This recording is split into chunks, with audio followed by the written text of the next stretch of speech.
Chapter 35. In the tower cell, Alice was feeling decidedly uneasy. Once Buttle had recognised her, there had been little purpose in trying to continue the pretense that she was a dizzy-headed noblewoman on the way to her wedding. But surprisingly, Karen had made no attempt to extract any further information from her.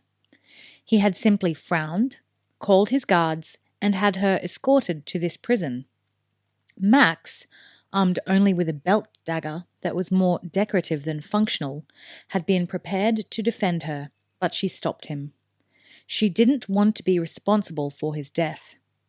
He and the two maids were escorted away to be imprisoned.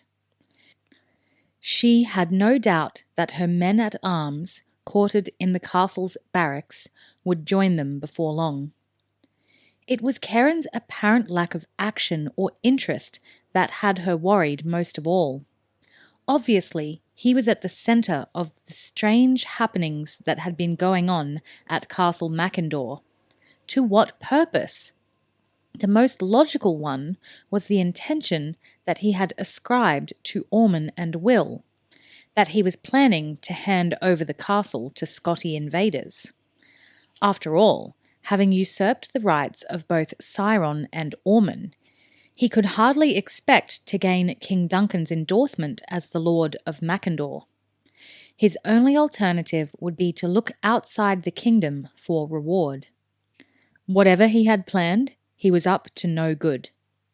It seemed strange that he hadn't tried to question her to find out what she and Will had been planning and how much they knew. Frankly, she would have expected to be questioned most rigorously, even tortured. She turned, startled, as the single door to the room opened to admit Karen. He looked around the room, taking in the scant furnishings, a table and two chairs, and a wooden bed with a thin straw mattress and two threadbare blankets. There was a fireplace where a small fire was burning, and a single oil lamp with a polished metal reflector provided light in the room. The window, barred with vertical iron stakes, could be covered by a heavy curtain to prevent the worst of the wind entering. At the moment, the curtain was drawn back. "Nice and comfy," he said cheerfully. "Things could be worse," Alice said. He nodded heartily. "Oh yes, indeed they could, and I think you should bear that in mind." "I assume my people are safe?" she asked. Karen shrugged. "They're all tucked up in the cellar. Not too comfortable, but it has a good strong door. One of your men-at-arms tried to argue. He was slightly injured, but he'll recover." "I hope you don't expect me to thank you for that," she said. Again he shrugged, dismissing the matter of her bodyguard. He gestured towards the table and chairs. "Let's sit down. I think it's time we had a little chat." So it's starting, she thought, considering him warily. But there was no point in resisting, and she moved to the table, pulled one of the chairs out, and sat, straight-backed. Karen dropped into the chair opposite her and lolled back, one leg crossed over the other. He grinned easily at her. "Relax," he said. "I just wanted to ask you a few questions." He reached into a pocket and produced a strange blue gemstone about the size of a quail egg. He began to roll it back and forth in his hands. A worry stone, Alice thought. She had heard some people used such objects to calm their nerves. Perhaps, she thought, Sir Karen wasn't quite as relaxed as he seemed. "It's not the questions that bother me," she said. "It's what will happen when you don't get any answers." The grin faded, and he frowned at her, actually looking a little hurt. "You surely don't think I'd torture you," he said. "I'm not a monster, you know. I am a knight, after all." "You seem to have forgotten some of your duties as a knight," she countered. He hesitated before answering. "Well, perhaps it looks that way. But it's easy to take that point of view when you don't know the full picture. For years I kept this castle strong and well defended. All I asked from Lord Cyron was a little consideration, a little gratitude for my efforts. But no, he channeled everything to his son. There was nothing for me. Not even a guarantee that I'd even be employed once Ormond took over. I've spent the greater part of my adult life safeguarding the kingdom's border, and I've received no more than a freelancer's pay for it. I deserved better than that. Perhaps you did, but you had no right to look for your rewards from the Scotty, she ventured, waiting to see his reaction. It wasn't long in coming. He looked at her keenly. So, you figured that out, did you? I wonder how much else you know. His gaze dropped away from hers, and he looked down at the blue gem. Her eyes followed his, and she studied it. It was perfectly round, she saw, and the blue seemed to grow deeper as you looked into it. She had the fascinating impression that, if she looked hard enough, she could see beneath the surface of the stone and into the depths beneath. She leaned forward a little. It was odd that such a small stone could appear to be so deep, so very deep. Karen noticed her interest. It's very beautiful, isn't it? He said. His voice was quiet and soothing. So relaxing. I often wonder how there can be so many layers in such a small object. Look at it as it turns. He slowly revolved the stone, and she saw that he was right. The blue seemed to drop away and away from the light in ever-deepening layers. It seemed impossible that they could all be in such a tiny gem. And so beautiful, so blue. She loved blue, she realized. She had never before realized that blue was her favorite color. You never told me your real name, he said gently. It's Alice Mainwaring. There seemed no harm in telling him that. After all, he knew Lady Gwendolen was a false identity. Strange, she thought, how that little blue stone seemed to be growing bigger with every second. You don't really have a fiancé, do you? He said, and she could hear the genuine amusement in his voice. She laughed in reply. No, I'm afraid not, she admitted. I think I'm doomed to be an old maid. It was a shame that they were enemies, she thought. He was actually quite a nice person. She went to look up and tell him so. Keep looking at the blue. His voice was very gentle, and she nodded agreement. Of course. He was silent for a while, letting her study those shifting blue tones. It was very relaxing, she thought. What about your friend Will? He said softly. No romance there? She smiled quietly at the question, didn't answer for a few seconds. We've known each other forever, she said.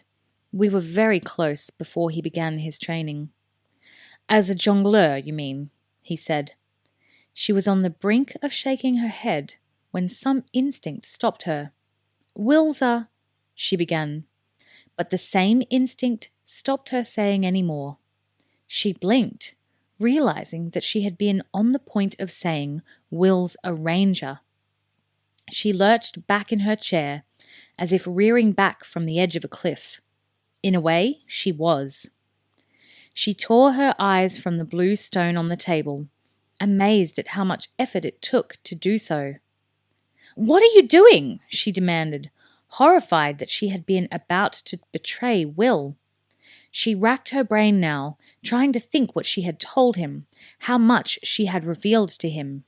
Her name, she thought, but that didn't matter too much. So long as she hadn't told him Will was a... She stopped herself. Best not even to think it, she thought. That damned blue stone obviously had some very strange properties. Karen was smiling at her. It was a surprisingly friendly smile, considering. You're a strong one, he told her admiringly. Once a person gets in that deep, it's very unusual for them to come back. Well done. What is that thing? She pointed at the stone, loathing it. He picked it up from the table, tossed it in the air, and caught it, then placed it back in his inner pocket. "Oh, just a little bauble I amuse my friends with," he said, rising and turning towards the door. He paused with the door open, then his smile faded. "We'll do this again," he said, "and the next time it will be a lot easier.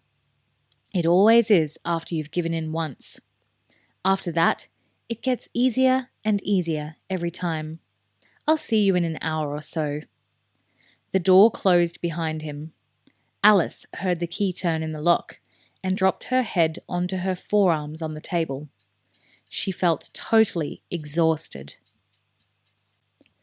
20 meters from the castle wall, Will stopped and dropped prone on the ground. He had chosen a spot that was free of snow, but the grass was saturated, and within a few minutes, the freezing damp had soaked through his clothes. The temptation to move, to shift position so as to get away from that numbing dampness, was enormous.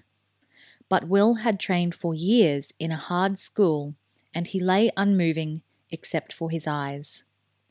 The cloak would conceal him from watchers on the walls, he knew, and the deep cowl would mask the pale blur of his face, which would otherwise show like a beacon. Before he went any further, he wanted to study the positions of the sentries on the castle ramparts. From his low position, the walls were outlined against the sky. Dark as the sky was, the walls themselves were even darker, and he could make out the shapes of the sentries as they patrolled. There were 2 men posted to each wall.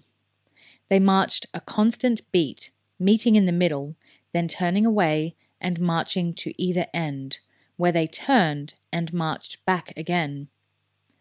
At each end of the wall was a tower, and a further sentry could be made out at the top of each. These men didn't march, but leaned against the wall, staring outwards into the night. On a freezing cold night like tonight, he knew, they would have a brazier of glowing coals close by to warm them. Xander had told him that, and he could make out the dim orange glow of the braziers reflected on the sentry's armour. That was all to the good, he thought. As the men turned repeatedly to warm their freezing hands by the braziers, they would destroy their night vision. They would still be able to see movement of large bodies of men, which was their main purpose as sentries. But one lone figure, skilled in the art of unseen movement, would be virtually invisible to them. Set in the middle of the courtyard and rearing high above the walls and the other towers was the keep itself. The faint yellow glow still showed at the very top window. Will's first inclination was to scale the wall at the midpoint, waiting until both sentries had their backs turned. But he discarded the idea as he observed their behaviour. They had been on watch for over 2.5 hours now. Xander had told him that the sentries were changed every 3 hours. As a result, the fine edge of alertness with which they had begun their watch had dulled. Nothing had happened for nearly 3 hours, and it was only human of them to think that nothing would happen now. They were tired and bored and beginning to think about the hot dinner and warm drinks that were only half an hour away. As they met in the middle, they had begun to stop, relax, and chat for a few minutes. The pauses grew longer each time. That would be Will's best chance to go over the wall. While they were stopped and talking, their attention would be diverted, and any small noise he might make would be masked by their own voices. He glanced up at the towers again. On the left-hand battlements, the sentry had begun to stand back a little from the wall, obviously wanting to be closer to the warmth of the brazier.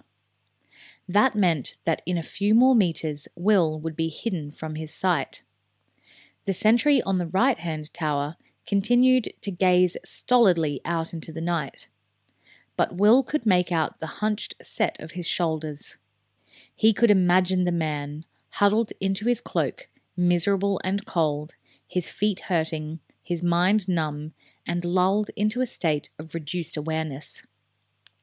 There was little danger that the man would look to his right.